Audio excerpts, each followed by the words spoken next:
Hello everyone. So this is the class about the last chapter of Animal Farm. So to make sure that everyone has understood the plot and to try to compare the first chapter with the last chapter and to try to give a beginning of an answer about the intentions of Orwell. So we're going to correct this quiz, and through the quiz we're going to answer the two questions that I've given you. So you can see that the last chapter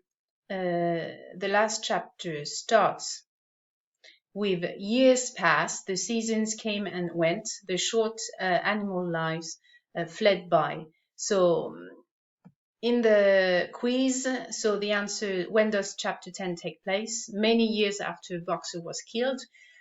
So we've got this idea that a long time has passed since the first chapter and since the birth of this revolution.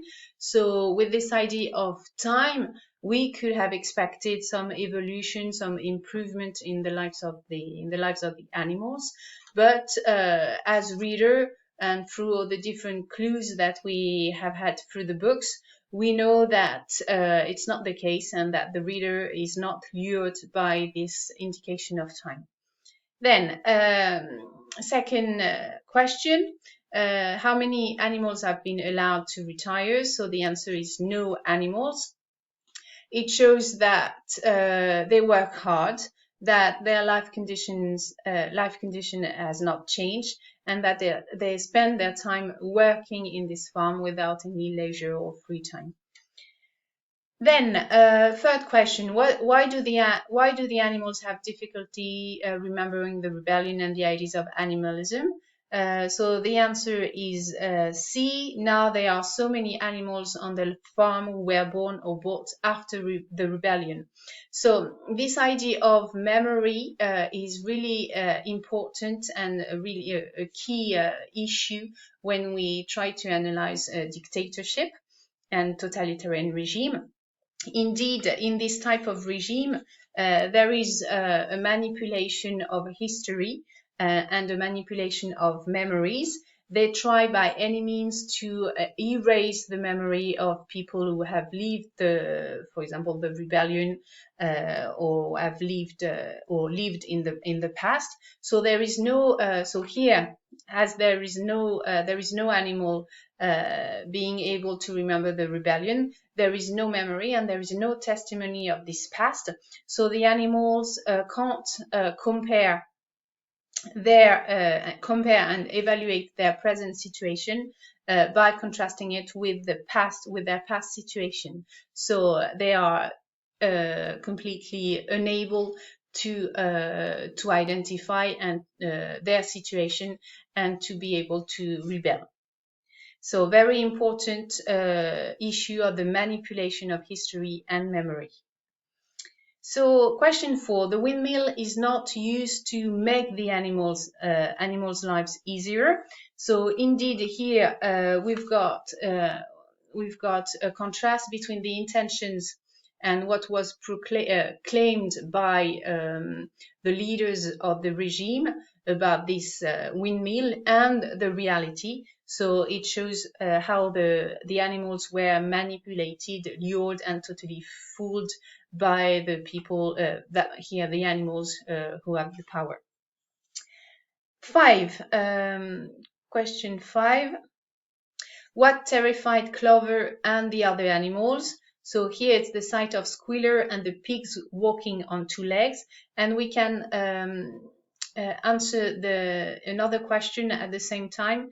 Question 7. Squealer has changed the sheep's song from 4 legs good, 2 legs bad into 4 legs good, 2 legs better. So the two answers are linked, and it shows and it proves the subversion of some commandment, and one of the commandments of animalism, the principles or the supposed equalitarian principles that were expressed at the beginning and at the birth of the revolution. So number 6, what keeps the animals from protesting?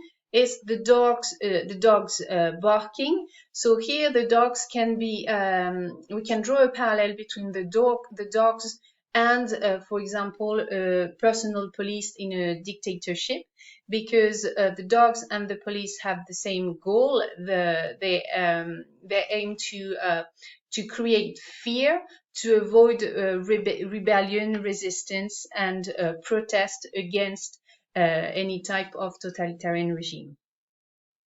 Question 8. What has replaced the 7 commandments on the barn wall? So this is all, it's A, letter A, all animals are equal, but some animals are more equal than others. So at the beginning, the sentence and the commandment was all animals are equal. And here they added another part to the sentence, which is changing its meaning totally, with this introduction of but and opposition, and a use of a comparison of superiority with more equal than others.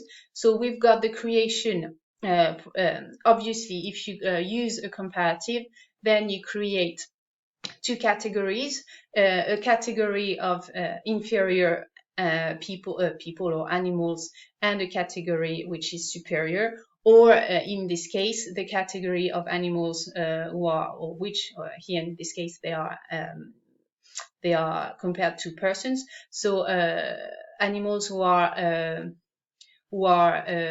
powerless compared to animals like Napoleon who are powerful. Right, and here you've got the creation of a paradox, because you've got the adjective equal, which can't be used with the comparative of superiority. So here again, you've got the subversion of the commandment, and here the 7 commandments, which in a way sums up the whole idea of animalism and these equalitarian principles. Question 9. What announcement does Napoleon not make? So here it's the name of the farm will be changed back to Manor Farm. So throughout the book, you had different clues that the rebellion or the revolution was coming to an end. So, for example, the song that they sang at the beginning in chapter 1 was prohibited. Then they were expected at the beginning to call another animal comrades, and this is over. The flag, which was transformed at the beginning of the new regime, has been replaced by the old flag. And we've seen that the different commandments have been subverted and even rewritten. And finally, and this is the climax it's really the climax of the book, and which symbolizes the end, the complete end of the revolution, is this idea that we're going back to the name of Manor Farm and not Animal Farm. The idea of name is really symbolic, because a name gives an identity, and here in this case it gives an identity to the regime. It gives birth, because you give a name at the birth of a baby or at the birth of a regime system, and it gives birth to the principles of this society. It gives birth to a new entity which differentiates itself from another entity. And here the fact that the name is going to be replaced by the old name, so it totally annihilates the revolution. Right. So, and finally, question 10.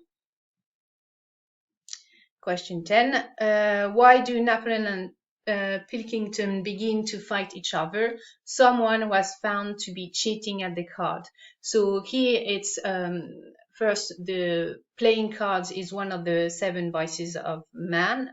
And here it's another vice, the fact of cheating. And here we don't know if it's a pig or if it's an animal. It shows so the total transformation of the pigs into men. And if you read again the last sentence of chapter 10, so if you go to the end of the part, you're going to see that the animal, you can't distinguish the animal from the men. So if I get it. So 12 voices were shouting in anger, and they were all alike. No question now what had happened to the faces of the pigs. The creature outside looked from pig to man and from man to pig. So here you've got a perfect, I think, chiasmus. And from pig to man again. But already it was impossible to say which was which. Right, so a total transformation of pig into man, and so you are completely unable to distinguish one from the other.